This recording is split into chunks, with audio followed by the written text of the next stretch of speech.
चलिए तो आज के वीडियो में हम लोग शुरू करेंगे सांख्यिकी। सांख्यिकी क्लास 10th के लिए बहुत इंपॉर्टेंट है और यह सांख्यिकी में माध्य, माध्यिका और बहुलक को हम लोग पढ़ेंगे। बहुत ज़बरदस्त कॉन्सेप्ट होगा और 1 से 2 वीडियो में इसे समाप्त करने की पूरी प्रयास की जाएगी ताकि आपको चीज़ें बेहतर और आसान तरीके से आपको समझ में आए। इससे एग्ज़ाम में बहुत ज़्यादा क्वेश्चंस पूछता है, प्रोबेबिलिटी हो, सांख्यिकी हो, बहुत ज़्यादा अंक आपसे पूछे जाते हैं और बिल्कुल क्वेश्चंस आसान सा होता है। अगर यही जानकारी अगर आपको ना हो तो आप बाद में पछताएंगे, इसलिए इस वीडियो के माध्यम से आप इसे पूरा करने का प्रयास करें। अगर आप एक बार पढ़ लिए हैं तो एक बार तेज़ी में रिवाइज कर लीजिए ताकि आपको बहुत सारी चीज़ें ऐसी हो जिस पे प्रैक्टिस आपका बना रहे। एग्ज़ाम में आए तो आप डायरेक्ट स्पीड तरीके से बहुत ही फास्ट आप इसे सोल्व कर पाए तो समय की आपको बचत हो जाएगी।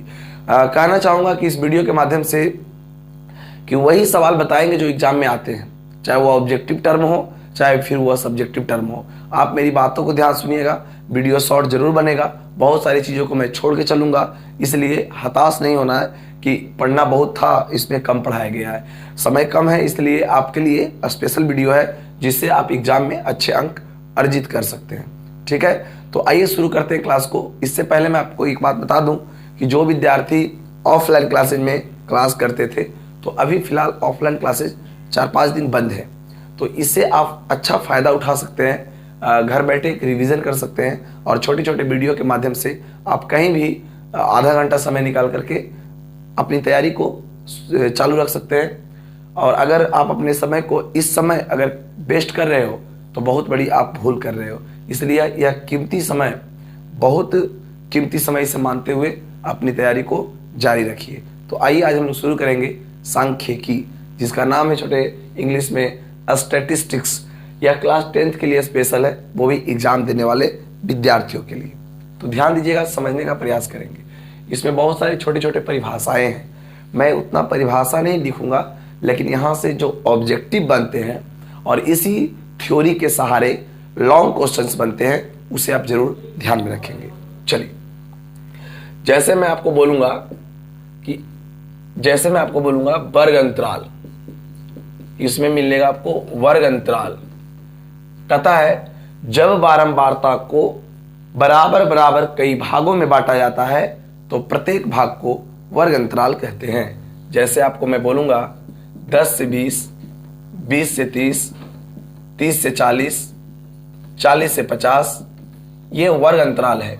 ठीक है, ये तो सब विद्यार्थी जानते होंगे। इधर हम लोग इसको उच्च सीमा बोलते हैं, इसको क्या बोलते हैं? उच्च सीमा बोलते हैं। और इधर बोलते हैं निम्न सीमा। निम्न सीमा, देखिए ध्यान से, उच्च मान और उच्च सीमा में अंतर है, निम्न मान और निम्न सीमा में अंतर है, इस बात का ध्यान रखिएगा। तो प्रत्येक को हम लोग वर्ग अंतराल, क्लास इंटरवल कहते हैं। तो इस टॉपिक को आपने बेहतर तरीके से समझा। अगला पॉइंट आप याद रखिएगा, परिसर। बार बार एग्जाम में पूछता है, परिसर को इंग्लिश में रेंज कहते हैं, तो इसे समझिएगा कि परिसर किसे कहा जाता है। परिसर कहता है, परिसर छोटे, कि किसी आंकड़े के महत्तम मान और न्यूनतम मान के अंतर को परिसर कहते हैं। कोई भी आंकड़ा दिया जाए, उस आंकड़े के महत्तम मान और न्यूनतम मान के अंतर को हम परिसर कहते हैं। तो परिसर बराबर याद रखिएगा उच्च मान माइनस निम्न मान, उच्च मान माइनस निम्न मान। तो उच्च मान बोले अगर हम, तो अगर मैं एक एग्जांपल ले लूं कि 5, 6, 11, 3, 24, 57, 6 का परिसर ज्ञात करें। क्या ज्ञात करें? परिसर ज्ञात करें। तो आपको ये आता होगा पहले से, तो हम जानते हैं कि परिसर बराबर होता है उच्च मान माइनस निम्न मान। तो सबसे बड़ा इसमें कौन सा होगा? 57 होगा, और सबसे छोटा कौन सा होगा? 3 होगा। तो आपका करेक्ट आंसर हो जाएगा 54। तो इस पे ज़्यादा एग्जाम्पल बताने की ज़रूरत नहीं है, ये बार बार एग्जाम में पूछे जा रहे हैं। ऑब्जेक्टिव के रूप में पूछे चाहे जिस रूप में पूछे, ये भी आप नोट कर लीजिए ताकि आपको आगे काम आए।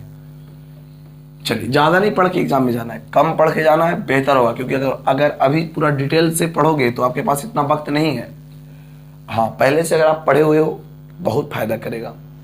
देखिए, उसके बाद आप समझिएगा वर्ग चिन्ह को। वर्ग चिन्ह बहुत इंपॉर्टेंट, वेरी इंपॉर्टेंट। याद रखिएगा, वर्ग चिन्ह को क्लास मार्क कहते हैं। वर्ग चिन्ह किसे कहा जाता है?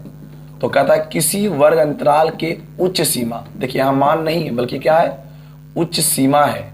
तो किसी वर्ग अंतराल के उच्च सीमा, है ना, किसी वर्ग अंतराल के उच्च सीमा तथा निम्न सीमा के योगफल में 2 से भाग दिया जाता है तो प्राप्त मान को उस वर्ग अंतराल की क्या कहलाती है? वर्ग चिन्ह कहलाता है। इस बात का याद रखिएगा। वर्ग चिन्ह को x से हम डिनोट करते हैं, यानी वर्ग चिन्ह बराबर उच्च सीमा प्लस निम्न सीमा बटा 2। उच्च सीमा, इसका एक और परिभाषा होता है कि वर्ग अंतराल के मध्य बिंदु को वर्ग चिन्ह कहते हैं। वर्ग अंतराल के मध्य बिंदु को वर्ग चिन्ह कहते हैं। यानी फॉर एग्जाम्पल मैंने कहा आपको 10 से 20, मैंने कहा 10 से 20 का वर्ग चिन्ह निकालें, या वर्ग चिन्ह क्या होगा, ठीक है। तो आप कहेंगे कि वर्ग चिन्ह बराबर उच्च मान प्लस उच्च सीमा प्लस निम्न सीमा बटा 2। तो आपका आएगा 30 बटा 2।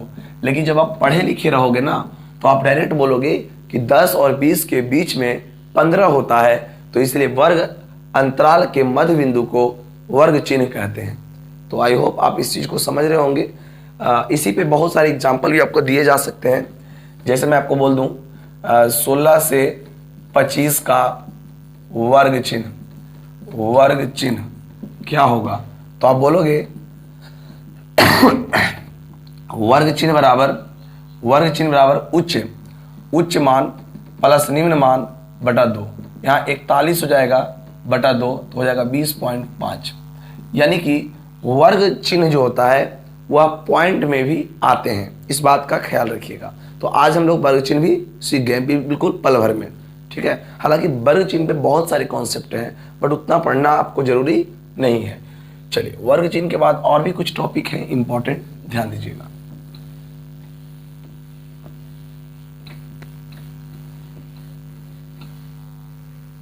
चलिए, वर्ग चिन्ह के बाद आप याद रखेंगे एक छोटा सा ऑब्जेक्टिव में कभी कभी इसको ही पूछ देता है, जिसका नाम है मिलान चिन्ह क्लास टैली मार्क, ठीक है। एग्जाम्पल के रूप में आप देखिए कि जब किसी आंकड़े को लकीर के द्वारा व्यक्त किया जाता है उसे हम क्या कहते हैं? मिलान चिन्ह कहते हैं। तो बताइएगा, कोई भी अगर नंबर आपको लिखने आता हो, 1 2 3 4 5 अगर लिखने आता हो, उसके बाद आप किसी को भी लिख सकते हैं, 16 12 11 17, उसका भी। हालांकि 12 और 16 बहुत बार पूछा हुआ भी है। 1 लिखना हो तो 1 बार लिखेंगे, 2 लिखना हो तो 2 पहिया, 3 लिखना हो तो 3 पाई, 4 लिखना हो तो 4 पाए, और 5 लिखना हो तो 4 पाई दे करके क्रॉस कर दीजिए। ये आपका बेसिक कॉन्सेप्ट है। उसके बाद आपको जो भी पूछे तो आप उस तरीके से बना सकते हो। 16 का करोगे तो 16 का हो जाएगा आपका किस तरीके से? तो हो जाएगा 1 2 3 4 5, 1 2 3 4 5, 1 2 3 4 5, 15 हो गया, 1 16। 12 लिखना हो तो 1 2 3 4, 1 2 3 4 और 1 2 5 हो गया, फिर इधर 7 12 हो गया, 5 5 10 दोबारा। 11 लिखना हो तो 1 2 3 4 5, 1 2 3 4 5 और 1 हो गया यहाँ पे 11। 17 लिखना हो तो 1 2 3 4 5, 1 2 3 4 5, 1 2 3 4 5 और फिर 2 लिख दिया। तो इस तरीके से आप इसको सीख सकते हैं। कभी भी अगर आपको इस तरीके से पूछे कि दिया गया ये जो संकेत है इसकी संगत आंकड़े क्या होंगे, संगत संख्या क्या होगी, तो आप इस लकीर को गिन करके उस आंकड़े की प्रवृत्ति, उस आंकड़े का मान आप बता सकते हैं। तो यानी कि कभी कोई आंकड़ा दे तो उसके मिलान चिन्ह आप निकाल सकते हैं, और अगर मिलान चिन्ह दे तो मिलान चिन्ह से आप आंकड़े भी बता सकते हैं। क्लियर है? तो इस टॉपिक के बाद अगर आप जानेंगे तो अगला पढ़ते हैं हम लोग वो बारंबारता। क्या पढ़ते हैं? बारंबारता। देखिए बहुत कुछ पढ़ना है, ठीक है। वर्ग अंतराल में बहुत पढ़ना है, समावेशी विधि, अपवर्जी विधि, बट उतना विधि जानने की कोई आवश्यकता नहीं है। अगर मूल बैच में अगर आपने पढ़ा होगा, फाउंडेशन बैच हमारा ऑफलाइन क्लासेस में, तो आपको ये सब का ज्ञान बहुत अच्छे से होगा। बट ये संक्षेप वीडियो है, इसलिए इसमें ज़्यादा फालतू की बातें नहीं करेंगे हम लोग, उतना ही पढ़ेंगे जितना से काम हमारा चल जाए। तो अब ऐसा मत सोचना कि जब ऐसा होता ही कि थोड़ा सा पढ़ने से काम चल जाता है तो लोग तो पागलों की तरह बेकार पढ़ते हैं। जी ऐसा नहीं है, ये अंतिम अपॉर्चुनिटी है आपके पास। नहीं कुछ रास्ते हैं तो यह अंतिम विकल्प है। जो लड़के पूरे विस्तार से पढ़े होंगे उन्हें आज ये बिल्कुल हलवा लगता होगा, लेकिन जो लड़के कभी पढ़े ही नहीं होंगे उसको यह जलवा लगता होगा, क्योंकि ये कैसे हो रहा है उन्हें पता ही नहीं चलता होगा। ठीक है, तो चलिए देखते हैं, हम लोग समझेंगे। अगला है बारंबारता फ्रीक्वेंसी। बारंबारता बहुत जबरदस्त। बारंबारता ये देखिए पूछेगा नहीं एग्जाम में आपसे, लेकिन इस जानकारी होगी तो क्वेश्चन सोल्व होंगे। ठीक है, और कभी कभी इसी के थ्योरी पर आगे के कॉन्सेप्ट पे क्वेश्चंस बनेंगे, तो इसीलिए इसे ध्यान रखना जरूरी है। चलिए, बारंबारता क्या होता है एक बार समझाऊंगा मैं आपको। कहता है कि जो चरमान जितना बार आता है वह उस चरमान की बारंबारता कहलाती है। जो चरमान जितनी बार आती है वह उसका क्या कहलाती है, बारंबारता कहलाती है। मैंने कहा 3 आया 4 बार तो बोलेंगे 3 की बारंबारता 4। मैंने कहा 10 आया 11 बार तो 10 की बारंबारता 11। इस तरीके से आप याद रख सकते हो। तो चलिए एक एग्जाम्पल लेते हैं हम। लिखेगा आंकड़े 2 कॉमे 3 कॉमा 4 कॉमा 5 कॉमा कुछ भी लिख देगा। ठीक है, और नहीं इतना ही लिखते हैं, ज्यादा लिखने की जरूरत नहीं है। कहेगा ना इसमें कि 2 की बारंबारता क्या है, तो गिन लीजिए ना 2 कितना बार आया, 1 बार 2 बार 3 बार, तो 2 की बारंबारता 3 हो जाएगा आंसर।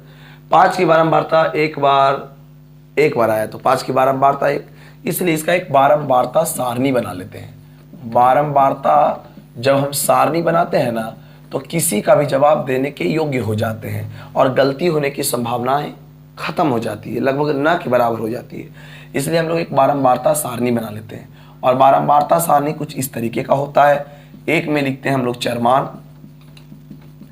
माने आंकड़े या चरमान, और दूसरा में लिखते हैं उसकी बारंबारता फ्रीक्वेंसी। बारंबारता को याद रखिएगा एफ से डिनोट करते हैं।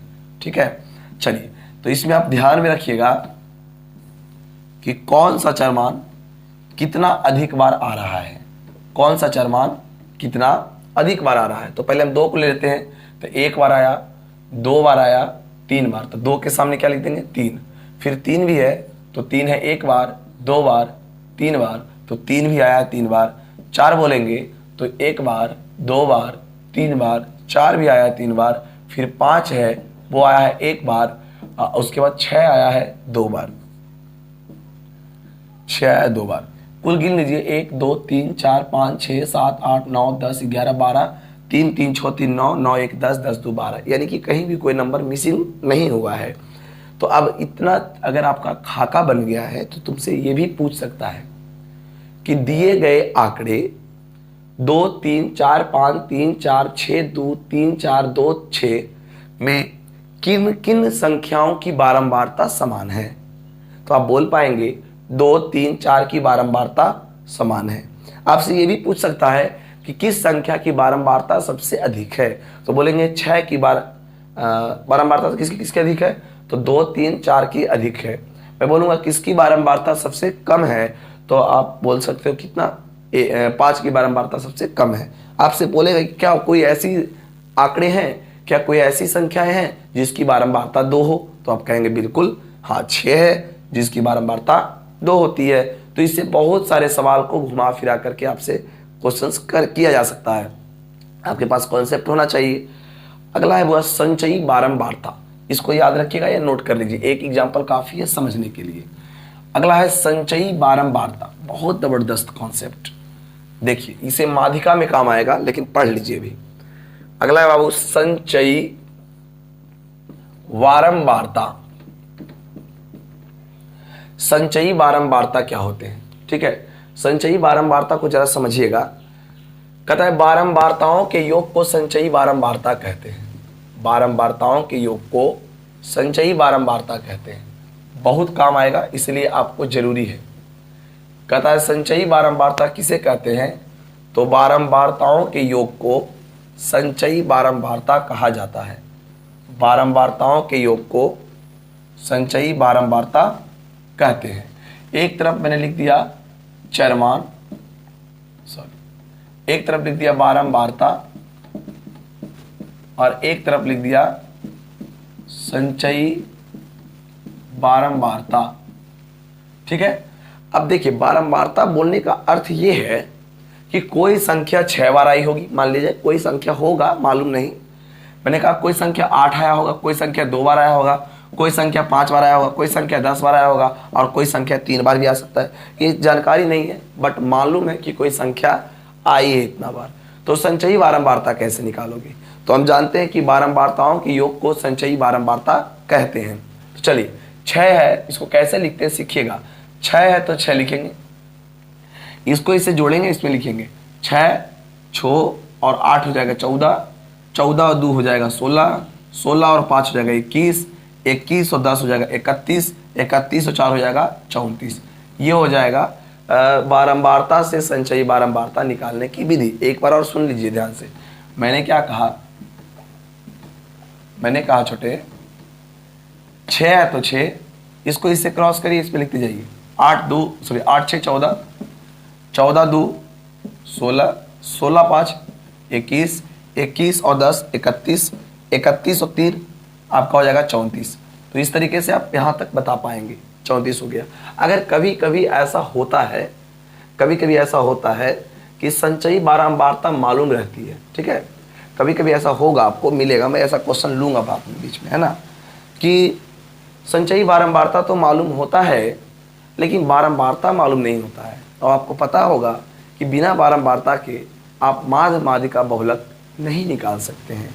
तो इसलिए बारंबारता निकालना सीखेंगे। संचयी बारंबारता से बारंबारता किस तरीके से निकालते हैं जरा सुनिएगा। जिस तरीके से हमने जोड़ा था उस तरीके से घटाना शुरू करेंगे। 14 में जाएगा 6, तो यहाँ लिखेंगे, सॉरी यहाँ 6 लिखेंगे पहले। इस तरीके से घटाइए, यह सबसे सिंपल है, इस तरीके से घटाइए। 14 में जाएगा 6 तो हो जाएगा 8, 16 में जाएगा 2, 16 में जाएगा 14 तो हो जाएगा 2, 21 में जाएगा 16 तो हो जाएगा 5, 31 में जाएगा 21 तो हो जाएगा 10, 34 में जाएगा 31 तो हो जाएगा 3। यानी हम लोग ने बारंबारता से संचयी बारंबारता निकालना सीखा और संचयी बारंबारता से बारंबारता निकालना सीखा। तो इस तरीके से आपका थ्योरी ये कंप्लीट हो गया, ठीक है। कभी आएगा काम, उस समय आपको बहुत आनंदमय महसूस होगा, लगेगा कि आपने बहुत कुछ बेहतर तरीका से सीखने का प्रयास किया। चलिए अब आऊँ मैं डायरेक्ट क्वेश्चन शुरू कर दूँ। ऐसा पढ़ाने में ना मुझे अच्छा फील होगा, ना हमारी ऐसी इच्छा होगी कि हम बच्चों को आए और जैसे तैसे पढ़ा दें। तो बेहतर तरीका पढ़िए। शॉर्ट वीडियो का मतलब ऐसा नहीं कि तुम्हारी लाइफ को हम बर्बाद करने आए, तुम्हारी लाइफ को हम आबाद करने आए। ध्यान दीजिएगा। अगला है लास्ट में एक होता है वर्ग की लंबाई। वर्ग की लंबाई या इसी को हम बोलते हैं वर्ग आमाप। ये सारी चीज़ें आपको एक नट वोल्ट की तरह काम करेगा। बड़े बड़े प्लेटों को जोड़ने के लिए जिस तरीके से छोटे छोटे नट वोल्ट की ज़रूरत होती है, उसी तरीके से बड़े बड़े सवालों को बनाने के लिए ऐसी छोटी छोटी थ्योरी का आवश्यकता होता है और लोग इसे इग्नोर कर देते हैं। तो प्लेट पे प्लेट रख करके महल नहीं बनाए जाते हैं, इस बात का ख्याल रखिएगा। चलिए, तो वर्ग की लंबाई या वर्ग आमाप क्या होता है? कहता है छोटे कि किसी वर्ग अंतराल के उच्च सीमा और निम्न सीमा के अंतर को वर्ग की लंबाई या वर्ग आमाप कहते हैं। क्लास साइज कहा जाता है। जैसे मैंने कहा 10 से 25 का वर्ग आमाप क्या होगा, वर्ग आमाप क्या होगा या वर्ग की लंबाई क्या होगी। तो याद रखिएगा हमेशा कि वर्ग की लंबाई बराबर होता है छोटे उच्च मान माइनस निम्न मान। उच्च मान माइनस निम्न मान। तो उच्च मान बोलने का मतलब होता है 25 और निम्न मान बोलने का मतलब होता है 10। तो आप कितने का गैप चल रहा है उसी को कहा जाता है वर्ग की लंबाई, ठीक है। कभी कभी वर्ग अंतराल में 10 का गैप चलता है, कभी 20 का गैप चलता है, कभी 2 का, कभी 4 का, कभी 10 का, ऐसा गैप चलता है। तो उसी गैप को हम लोग वर्ग की लंबाई कहते हैं। तो इस तरीके से आपका आंसर क्या हो जाएगा? 15 इज राइट आंसर हो जाएंगे। तो ठीक इसी तरीके से आप इस थ्योरी को कंप्लीट किए और भी इस चीज़ों को समझेंगे। एक बार नोट कर लीजिए इसे। चलिए तो माध्य को देखेंगे। आज हम लोग माध्य पढ़ेंगे। माध्य में हम लोग ऐसी संख्याओं के बारे में पढ़ेंगे जो वर्गीकृत आंकड़े हो और एक अवर्गीकृत आंकड़े हो, ताकि दोनों से क्वेश्चन एग्जाम में पूछते हैं, ऑब्जेक्टिव ग्रुप में और सब्जेक्टिव ग्रुप में। तो सभी लोग ध्यान रखिएगा। आज हम लोग शुरू कर रहे हैं माध्य, जिसको हम बोलते हैं मीन, है ना। बहुत इंपॉर्टेंट टॉपिक है माध्य। देखिएगा माध्य किसे कहते हैं दोस्त, माध्य किसे कहते हैं, कहता है जब प्रेक्षणों के योग में, जब प्रेक्षणों के योग में प्रेक्षणों की संख्या से, प्रेक्षणों की संख्या से भाग दिया जाता है, भाग दिया जाता है, तो प्राप्त मान को माध्य कहते हैं। इसे माध्य या समांतर माध्य या अंक गणितीय माध्य कहते हैं। इसे हम लोग x बार या a से डिनोट करते हैं। तो माध्य बराबर सूत्र होता है a या x bar is equal to प्रेक्षणों के योग बटे प्रेक्षणों की संख्या, प्रेक्षणों के योग बटे प्रेक्षणों की संख्या।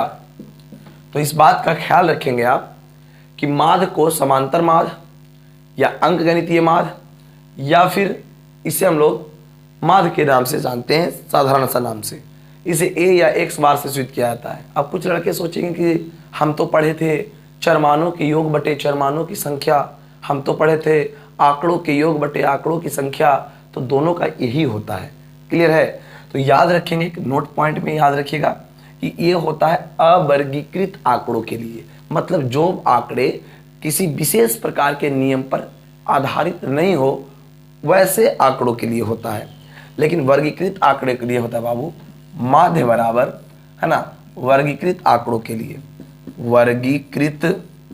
वर्गीकृत आंकड़ों के लिए, है ना, वर्गीकृत आंकड़ों के लिए क्या होता है, माध्य का फॉर्मूला होता है सिग्मा एफ एक्स बटा sigma F, sigma F X बटा sigma F, sigma F X बटा सिग्मा एफ। इस बात का ध्यान रखेंगे, सिग्मा एफ एक्स बटा सिग्मा एफ ये होता है आपका क्या चीज, तो सिग्मा एफ एक्स बटा सिग्मा एफ जो होते हैं ये माध्य होते हैं फॉर्मूला वर्गीकृत आंकड़े के लिए।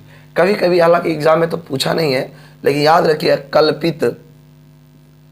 कल्पित विधि से माध्य, कल्पित विधि से माध्य के लिए सूत्र होता है, कल्पित विधि से माध्य के लिए सूत्र होता है a plus sigma F D, sigma F D, F की जगह पर हम लोग x मान लेते हैं, जैसे चलिए कुछ भी x1 f1 ऐसे करके मान लिया जाता है, समझे, f1 d1 ऐसे करके, और बटा सिग्मा f और इंटू h होता है, ये इसका सूत्र होता है। हालांकि बहुत जगह किताब में अगर आप देखोगे तो आपको मिलेगा x1 x1i f1i h1i ऐसे करके मिलेगा, तो लोग समझ ही नहीं पाते हैं। सिग्मा का मतलब होता है एक यूनानी शब्द है जिसका अर्थ होता है योग, f का मतलब सब जानते हैं बारंबारता, h का मतलब सब जानते हैं कि वर्ग अंतराल की क्या लंबाई है, इसे h या i से डिनोट करते हैं। a का एक वैल्यू होता है, जब हम पढ़ाएंगे तो बताएंगे कि कल्पित विधि से a का कुछ एक वैल्यू होता है। लेकिन d का मतलब होता है, d का मतलब यहाँ जान लीजिए विचलन कोण होता है, विचलन याद रखिएगा, बस इतना से ही आपका काम चल जाएगा। बताएंगे क्या होता है उस समय जब पढ़ाऊंगा ना तो आपको समझ में आएगा। तो एक एग्जाम्पल हम इस पे भी आपको करा देंगे ताकि एग्जाम में अगर आ जाए कल्पित विधि से माध्य ज्ञात करें तो आप भी आसानी से बना सकें। ठीक है, कोई फास्ट नहीं पढ़ा रहा हूँ, बिल्कुल शालीनता से पढ़ें, एक ही सवाल बताऊंगा, सारे क्वेश्चंस बन जाएंगे।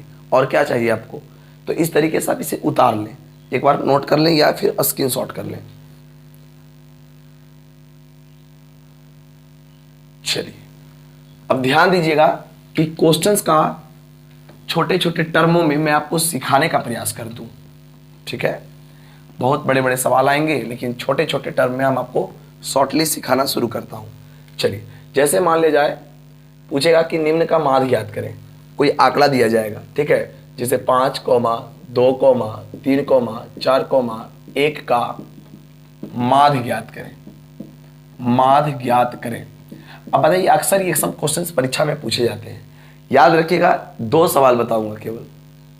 अब याद रखना ये चीज कि माध्य जो आपसे पूछा जाए तो प्रेक्षणों के योग 5 प्लस 2 प्लस 3 प्लस 4 प्लस 1 बटा कर दीजिएगा, 1 2 3 4 5, तो 5 से डिवाइड करेंगे। 7 7 3 कितना हो जाएगा, 10 10 4 14 1 15, तो 15/5, तो ये कट करके आपका आएगा 3, तो आपका माध्य क्या हो जाएगा, 3 हो जाएगा। ठीक है, इस बात का आप ख्याल रखेंगे। क्लियर है ना? तो माध्य आपका 3 हो जाएगा। माध्य को एक रूप में हम एवरेज भी समझते हैं, औसत भी समझा जाता है माध्य को। किसी का माध्य निकालना हो आपको, उसे आप जोड़ करके मेरे पास पहले एक क्वेश्चन ले लीजिए आप। 2, 4, 0, 3, 5, 1 का माध्य ज्ञात करें, माध्य ज्ञात करें। तो इसका माध्य क्या करेंगे, सिंपल सी बात है, माध्य बराबर प्रेक्षणों के योग बटे प्रेक्षणों की संख्या। 2 plus 4 plus 0 plus 3 plus 5 plus 1 बटा 3, 3 6 से डिवाइड करेंगे। 0 का भी यहाँ पे महत्व होता है, बट जुटता नहीं है ना, एक गिनती होती है, गिनती होती है। कभी कभी आपने देखा होगा, 4 मित्र कहीं पिकनिक मनाते हैं तो 3 मित्र के पास पैसे होते हैं, एक बेचारा का पास पैसा नहीं होता है, तो वह 3 मित्र मिल करके उसके बदली पैसा देता है ना। और नहीं तो आपको पता होगा कि 3 मित्र पैसा देता है तो चौथा जो मित्र बेचारा पैसा नहीं देता है, वो उसमें सामान ढोने का काम करता है, बर्तन उर्तन मान दिया है ना, सामान उमान ढो दिया, ऐसा करता है लोग। आपने देखा होगा, बेचारा करने पर मजबूर हो जाता है। बोले 4 2 6, और यही कारण है कि दोस्ती टूट जाती है। रिश्तेदारी और दोस्ती बराबर में होती है, इसलिए कभी दोस्त बनाइए ना तो अंबानी के बेटा के साथ मत बनाइए, अपने लेवल को देख लीजिए कि जो तुम्हारे दुख दर्द को समझ सके, और ऐसा नहीं कि हमेशा आपको बेइज्जती महसूस करा दे। ठीक है, वैसे दोस्ती का कोई अस्तित्व नहीं होता है। 6 3 कितना हो जाएगा, 9 9 1 10 5 15, तो 15 बटा हो जाएगा 6। तो आप याद रखिएगा कि माध्य जो होता है दशमलव में भी होता है, तो वो लगाएंगे 6 दूनी 12, तो बचेगा 3, तो दशमलव देंगे तो हो जाएगा 30, तो 6 5 30, यानी 2.5 हो जाएगा आपका राइट आंसर। तो माध्य बराबर क्या हो जाएगा, 2.5। तो इस टाइप के क्वेश्चंस आप आसानी से बना पाएंगे। अगर सवाल में अगर आपसे पूछा जाए कि इसमें से कोई एक अंक भी गायब कर देगा और कहेगा x का मान ज्ञात करें, देखिए कुछ इस तरीके से, पहले मैं एक सवाल ले लूं, कुछ इस तरीके से सवाल पूछेगा, इसे नोट कर लीजिए। बस हो गया, 2 ही सवाल काफी है, 2 सवाल क्या है, काफी है। एक अगर थोड़ा सा नॉलेज के लिए पढ़ना चाहते हो तो मैं बता देता हूं आपको। देखिए, जैसे तीसरा नंबर सवाल देखिएगा, जैसे जब कोई संख्याएं, ठीक है, जब कोई संख्याएं लगातार शुरू हो, 5 10 15 20 25, जब कोई संख्याएं लगातार शुरू हो, सभी में अंतर समान का चले दोस्त, तो वैसी संख्याओं के लिए ना माध्य निकालने के लिए जोड़ते नहीं पागलों की तरह, जोड़िए 15 15 30 30 20 50 50 और 20 70 5 75, और 75 से जब हम डिवाइड करेंगे 1 2 3 4 5 5 में, तो आपका रिजल्ट 15 आएगा। लेकिन हम कहते हैं दोस्त, जब संख्या कहीं से समान राशि बढ़ते जाए तो माध्य के लिए याद रखिएगा, प्रथम संख्या प्लस अंतिम संख्या बटा 2, ये बीच वाली संख्याएं होती है। एकदम 100% करेक्ट एकदम आपका होगा। तो जोड़िएगा तो आपका होगा 30, और 30 का आधा हो जाएगा 15, और आप देख रहे होंगे आपका आंसर 15 हो जाएगा। दूसरी बात और भी है, जब समान अंतर हो तो बीच वाला ही आंसर होता है, बस इतना समझ लो, यही बीच वाला क्या हो जाएगा, आपका राइट आंसर हो जाएंगे। 2 इधर है 2 इधर है, तो बीच में 15 ही ना है। अब आपके मन में ये भी ख्याल आ रहा होगा, अच्छा बहुत तेज बन रहे हो, 8 16 24 32, अब बताओ, अब तो बीच में है नहीं, तो है, आप ध्यान से देखे नहीं हो। मैंने कहा माध्य निकालने के लिए जब अंतर समान का चले तो माध्य निकालने के लिए प्रथम संख्या और प्लस अंतिम संख्या जोड़ दीजिए, कोई कहीं भी जोड़िए तो कोई दिक्कत नहीं है। तो आएगा 2 से कट जाएगा, यहाँ पे 40 से 2 या 20 आ जाएगा, उस थोड़ा सा टेक्निकल चीज़ है। अब देखिए कि इधर देखिएगा 16, इधर देखिएगा 24, अब देखिए मैं आपको जूम करके दिखाता हूं, इधर 16 तक ठीक है, इधर 24, इधर 32 तक ठीक है। इधर से बढ़िए, इधर से बढ़िएगा ना तो 17 मिलेगा, 18 मिलेगा, 19 मिलेगा, 20, 21, 22, 23 मिलेगा। देखिए 2 इधर से कट किया, 2 इधर से कट किया, 1 इधर से और 1 इधर से, तो बीच में क्या मिला 20। तो इतना कॉमन सेंस आपको लगाना पड़ता है कि बीच में है या नहीं है। तो सीधी सी बात, जब विषम हो, जब विषम हो तो साफ साफ आंसर आपको मिल जाएगा कि बीच वाला ही होगा। लेकिन जब लगातार बढ़ते जाए और सम रहे, अर्थात बीच वाली संख्याएं ना पता हो, 1 2 3 4 अगर है और बीच वाली संख्या ना पता चले, तो इन दोनों को जोड़ के आधा कर सकते हो। इन दोनों को जब जोड़िएगा तो 30 होगा, सॉरी 40 हो जाएगा, और 40 का आधा 20 डायरेक्ट हो जाएगा। तो इतना कॉन्सेप्ट इसलिए लगाना है क्योंकि ऑब्जेक्टिव में पूछा हुआ है सवाल। तो छोड़िए ये सब चीज़ों को, आगे बढ़ते हैं। आपसे बोलेगा यदि चरमान 3, x, 2, 5 तथा 1 का माध्य 3 है तो x का मान ज्ञात करें। तो x का मान ज्ञात करें। देखिए ऐठे से ऐठे सवाल आपसे रह सकते हैं, आपको सीखना है, इसलिए कोई भी सवाल हो उससे कोई मतलब नहीं है। आप सीधी सी बात कहिएगा कि माध्य बराबर हम पढ़े प्रेक्षणों के योग बटे प्रेक्षणों की संख्या, लेकिन यहां पर माध्य दे दिया है आपको 3, तो लिख देंगे माध्य बराबर 3। और यहां देखिएगा माध्य के मतलब होता है प्रेक्षणों का योग, 3 plus x plus 2 plus 5 plus 1 और बटा 5 बराबर 3 बटा 1। यहाँ जोड़िएगा तो x वाला को छोड़ के जोड़िए, 3 2 5, 5 5 10, 1 11 प्लस x और बटा 5। अब कर दिए क्रॉस मल्टीप्लीकेशन, 1 से गुना करेंगे तो कोई फर्क नहीं पड़ेगा, और 5 दिया 15, तो x बराबर 15 में जाएगा 11 तो हो जाएगा 4, तो x की वैल्यू क्या हो जाएगी 4। तो इस तरीके का सवाल आप बिल्कुल आसान तरीकों से बना सकते हो। जैसे मैं आपको कहूंगा अगला सवाल, अब इस पे नहीं देंगे सवाल, ये हो गया, बहुत सीख गए आप। ऐठे से ऐठे सवाल कुछ इस तरीके से बनेंगे, ठीक है, दिए की तुलना दिए से। जैसे मान लीजिए एक मैं क्वेश्चन ले रहा हूं, x plus 2, x plus 4, x plus 6 का माध्य ज्ञात करें, का माध्य ज्ञात करें। ये पूछा हुआ एग्जाम में, ये क्वेश्चंस एग्जाम में पूछे गए हैं। तो पूछेगा आपसे कि इसका क्या ज्ञात करें, माध्य ज्ञात करें। कहें कुछ नहीं, 2 बढ़ा, फिर 2 बढ़ा, फिर 2 बढ़ा, इसका मतलब संख्या समान बढ़ रहा है। तो कुछ लड़के सब भे के जोड़ेंगे और सब के जोड़ने के बाद भाग देते हैं 4 से। हम कहते हैं भाई साहब आपने जब पढ़ा है कि जब अंतर समान है तो आप आराम से बनाइए ना, प्रथम संख्या प्लस अंतिम संख्या बटा 2, तो आराम से 2x हो जाएगा और प्लस 6 बटा 2, 2 लीजिएगा कॉमन तो x प्लस 3 बटा 2, 2 से 2 कट जाएगा तो आपका आंसर हो जाएगा x प्लस 3। और आपको मैं आइए ट्रिक से दिखा देता हूँ, x प्लस 6 छोड़ दो, x प्लस 2 x प्लस 4 के बीच में x प्लस 3 होगा कि नहीं होगा। तो यही तो आपका आंसर है, यही तो आंसर है आपका। अगर टैलेंटेड रहते तो इतना करने की जरूरत ही नहीं होती, डायरेक्ट बना लेते। अगला सवाल भी कुछ इस तरीके का है, ठीक है, इसे नोट कर लीजिएगा। देखिए अगला सवाल आपसे बोलेगा x, ठीक है, x plus 1, x plus 2, x plus 3, x plus 4 कहेगा माध्य ज्ञात करिए। तो जो लड़का जो कमजोर विद्यार्थी होंगे वो करेंगे x प्लस 4 प्रथम संख्या प्लस अंतिम संख्या बटा 2, फिर करेंगे x 2x और प्लस 4 और बटा 2 लेंगे कॉमन। उसके बाद 2 कॉमन लेने के बाद हो जाएगा x प्लस 2 और फिर 2 से 2 कैंसिल करेंगे तो यहाँ x प्लस 2 बन जाएगा। और हम जो पढ़े लिखे विद्यार्थी होंगे, जो एकदम प्रैक्टिस पूरी की होगी, वह विद्यार्थी ये सब नहीं काम करेगा। देखिएगा कि जब समान अंतर चल रहा है तो डायरेक्ट बीच वाला ही तो आंसर होता है, तो x प्लस 2 ही तो आंसर होगा। तो क्यों पागलों की तरह अपना समय बर्बाद करें, है ना। तो फटाक से आंसर मार दीजिएगा।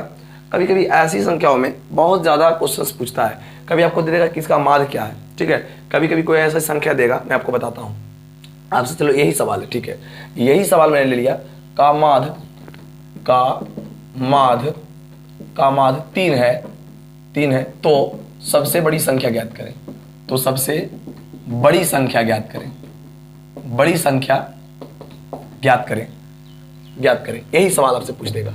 ठीक है, अब देखिए कितना जबरदस्त क्वेश्चन दे दिया है।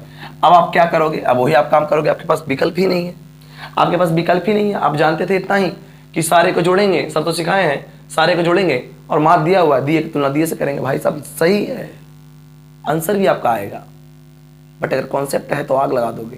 ध्यान दीजिएगा, आप पहले लॉन्ग से कर देता हूं, चलो सीख लोगे यही बहाने कम से कम। मार्क दिया हुआ है 3, आप करोगे x + 1 x + 2 x + 3 x + 4 बटा 1 2 3 4 5 संख्याएं तो 5 से भाग दोगे, 3 बचा, 1 2 3 4 5 तो लिखिएगा 5x, 1 2 3 3 3 6 6 4 10 तो लिखिएगा 10 और बटा 5 बराबर 3/1। तो यहाँ पर कहिएगा क्रॉस या फिर एलसीएम कॉमन लेके काट लीजिएगा, तो कोई दिक्कत नहीं है, कर लीजिए। 5x + 10 = 15। तो यहाँ पर करिएगा 5x बराबर प्लस में से 10 में जाएगा तो माइनस हो जाएगा, इतना तो कर ही सकते हो।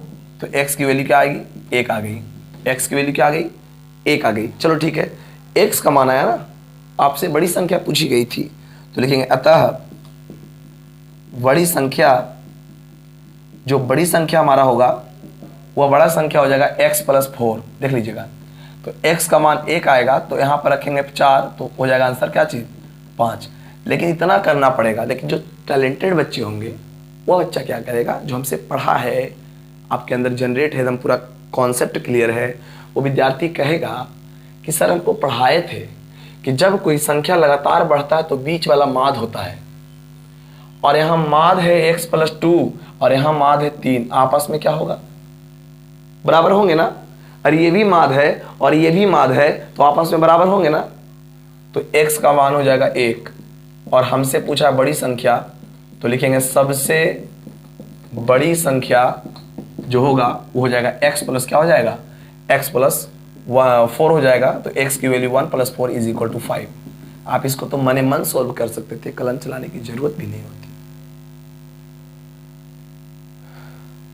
तो इस टाइप से आप क्वेश्चंस को सोल्व कर सकते हैं। ये हो गया पैदल विधि, ये हो गया स्मार्ट विधि, है ना।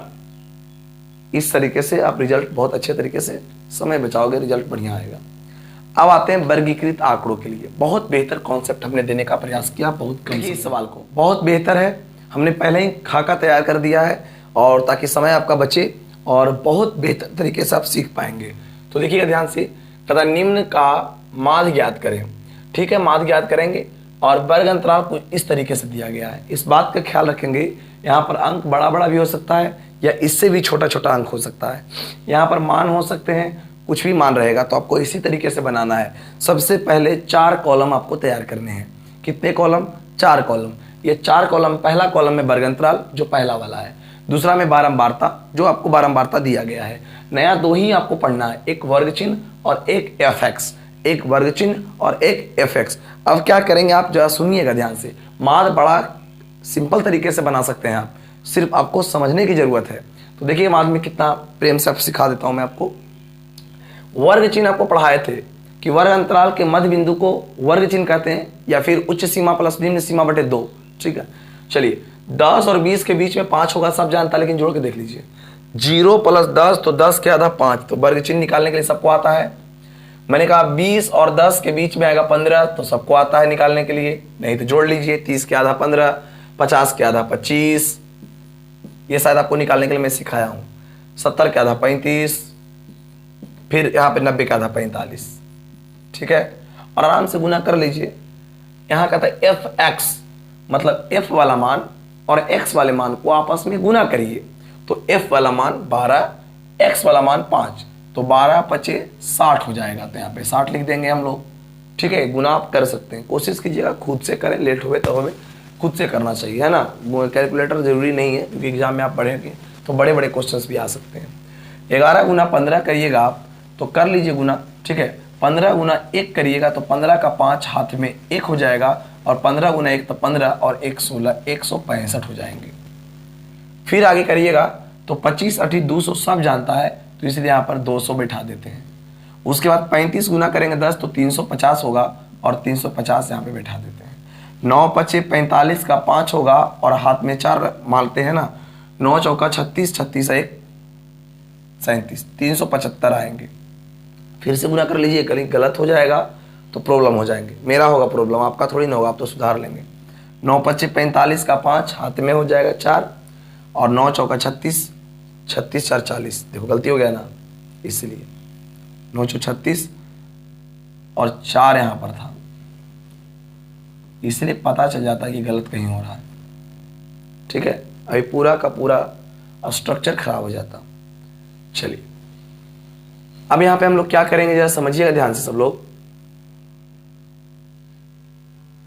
सिग्मा एफ एक्स माध्य बराबर फॉर्मूला पढ़े हो आप लोग, सिग्मा एफ एक्स बटा सिग्मा एफ। तो सिग्मा का मतलब होता है योग, और बारंबारता को जरूर हम जोड़ते हैं, हमेशा जोड़ेंगे। तो जोड़ लिया सिग्मा एफ करके, और उसके बाद सिग्मा एफ एक्स जोड़ेंगे हम लोग। एफ एक्स इसलिए जोड़ेंगे क्योंकि वैल्यू मांग रहा है हमसे कि सिग्मा एफ एक्स की वैल्यू क्या है। सिग्मा एफ एक्स की वैल्यू हमको पता है, ये निकल रहा है कि योग करके बोल रहा है, सिग्मा का मतलब योग होता है। जोड़िए 12 10 हो 12 11 33 33 8 31 31 10 41 9 50 50 हो गया। इधर जो 5 5 5 0 हो जाएगा, अपने 1 हो जाएगा, 6 6 12 12 5 17 1 18 का 8 हो जाएगा, हाथ में 1 हो जाएगा, फिर 3 3 6 6 4 10 और 10 10 1 11 1180 मिलेंगे आपको यहाँ पर। ठीक है, अब हमको कहा सिग्मा एफ एक्स बटा सिग्मा एफ, तो यहाँ सिग्मा एफ एक्स की मान डाल दीजिएगा 1180 और बटा सिग्मा एफ का मान डालिएगा 50। एक 0 से 0 कट जाएगा और 5 से यहाँ डिवाइड करना सीखिए हम लोग। कैसे सीखते हैं, 5 से करेंगे 5 दूना 10 2 आएगा, उसके बाद यहाँ पर क्या हो जाएंगे 1 बचेगा, तो 5 तिया 15 5 तिया 15 बचा 3 तो दशमलव तो 0 5 छक्का 30, यानी आपका 23.6 आपका राइट आंसर होगा। यही आपका क्या है, माध्य है। तो इस तरीके से आप इसे सोल्व कर पाएंगे, तो जल्दी से इसे सोल्व करिए। इसी टाइप पे बहुत सारे सवाल आपको देखने को मिलेगा, बहुत ही आसान तरीका से मैंने बताया। अगला सवाल भी अगर अंक बदल देंगे तो आप आसानी से बना लीजिएगा। तो आई होप आप हमारे वीडियो से बहुत कुछ बेहतर तरीके से सीख रहे हैं। अब आइए एक ऐसे सवाल को हम लेकर चलेंगे जिसमें कोई एक अंक गायब रहेगा, तो वैसे सवालों को सीखेंगे और देखेंगे कितने मज़ेदार सवाल होते हैं। तो आइए देखते हैं उस सवाल को। देखिए इस सवाल को, इसमें क्या है कि एक अंक गायब कर दिए गए हैं। आप इस बात का ख्याल रखिएगा कि सवाल छोटा हो बड़ा हो इससे कोई मतलब नहीं है। इसमें माध्य दे दिया है, पहले आप माध्य निकाला करते थे, आज माध्य दे दिया है और एक कोई अंक गायब कर दिया गया है। तो आपसे इससे डरने की कोई ज़रूरत नहीं है, जो आप पहले से जानते थे वही काम करेंगे। अगर माध्य दिया हुआ है, कोई अंक गायब कर दिया गया है, तो इसका भी वही काम है, जो अंक गायब है उसका भी वही काम है। डरने की कोई ज़रूरत नहीं है। तो चलिए देखते हैं हम लोग ऐसे सवाल को। पहले तो वर्ग चिन्ह निकालेंगे।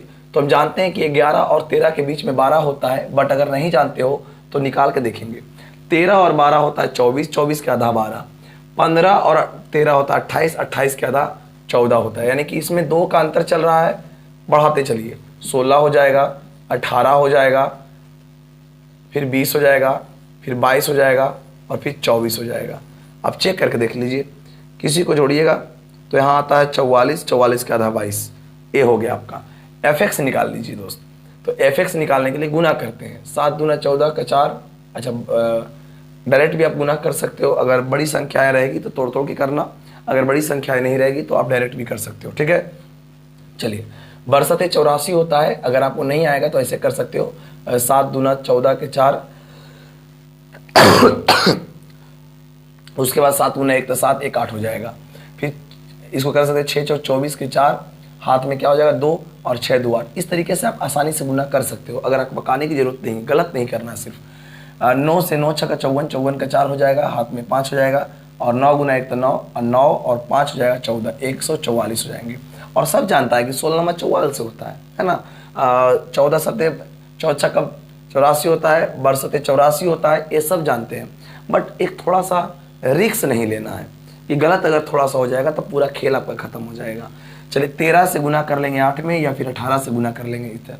तो 18 तिया 54, 54 का 4 कैरी 5 हो जाएगा, और 18 गुना 1 तो 18, 18 5 23 हो जाएगा। तो इस तरीके से आप जोड़ सकते हैं, नहीं तो फिर इधर से भी गुना कर सकते हैं। 13 से 13 8 से गुना करके, फिर 13 को 1 से गुना करके, या फिर 13 गुना 18 साइड से करके। 20 गुना अगर f करेंगे तो आपका 20f होगा, यहाँ लिख दीजिए 20f। 5 गुना अगर 22 की जगह, तब 5 दूना 10 का 0, हाथ में 1, 5 दूना 10 1 11, और अगर तेज रहेंगे तो भाई 25 दोहतल से कर सकते हैं। 24 चौके 96 कर सकते हैं, तो फिर गुना करके लिख सकते हैं, इसमें कोई दो राय नहीं है। अब आराम से यहाँ पे क्या करेंगे, आपको तो मालूम होगा कि तो हम माध्य बराबर जानते हैं सिग्मा एफ एक्स बटा सिग्मा एफ, तो एक बार सिग्मा एफ निकाल लीजिए और एक बार सिग्मा एफ एक्स निकाल लीजिए। इसमें एफ को जोड़ने की जरूरत नहीं है क्योंकि एफ एक अलग राशि है। तो 7 6 13, ठीक है, 13 और 9 अगर हम जोड़ेंगे तो 13 9 32, 32 और 3 जोड़ेंगे तो 35 10 45, और 45, अच्छा मान गलत ले लिया क्या, अच्छा हमें गलत जोड़ दिया। 7 6 13, 13 9 हो जाएगा 22, 22 और 3 हो जाएगा 25 10 35, और 35 और 9 हो जाएगा 44, ठीक है। तो यहाँ पे हो जाएगा 44 प्लस क्या चीज, एफ हो जाएंगे, 44 प्लस एफ हो जाएगा, क्लियर। ठीक उसी तरीके से इसको जोड़ेंगे, किसको छोड़ करके, 20f को छोड़ करके, क्योंकि यह अलग जाति का है। तो जोड़िए, 4 4 4 8, 8 4 12, 12 4 16, 16 6 22 का 2, कैरी हो जाएगा 2, फिर 8 8 16, 16 4 20, 3 23, 23 1 24, 24 9 33, 33 2 35, 35 के 5, कैरी हो जाएगा 3, 1 2 3, 3 1 4, 4 3 7, 752, और प्लस में 20f हो जाएगा आपका, ठीक है। अब आपको दिया हुआ है माध्य बराबर 18 दिया हुआ है, तो जब माध्य बराबर 18 दिया हुआ तो आप पढ़े होंगे सिग्मा एफ एक्स बटा सिग्मा एफ बराबर 18। सिग्मा एफ एक्स का मान देखिएगा तो आपको मिल जाएगा 752 प्लस 20f, और बटा में सिग्मा एफ एक्स का मतलब 44 प्लस में f बराबर 18 बटा 1। करिए क्रॉस मल्टीप्लिकेशन, 1 से गुना करने पर कोई प्रॉब्लम नहीं होगा, आराम से वही मान होंगे।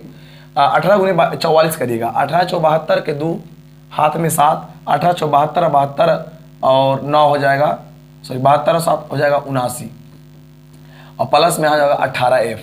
अब हल कर लीजिए, 20f माइनस में 18f बराबर 792, प्लस में तो माइनस में 752, ठीक है।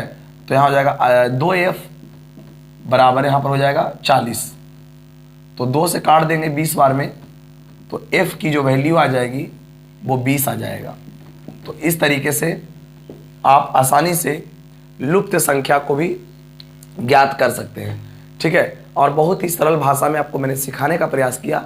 अगर आप इतना कॉन्सेप्ट आपको कंप्लीट हो गया है तो आप क्वेश्चन बैंक उल्टिए, आज के आज क्वेश्चन बैंक देखिए, और क्वेश्चन बैंक में जितने भी माध्य पूछे होंगे सारे की प्रैक्टिस कर डालिए आज, क्योंकि प्रैक्टिस किया हुआ रहेगा तो एग्जाम में क्वेश्चन बहुत तेजी में बनेंगे।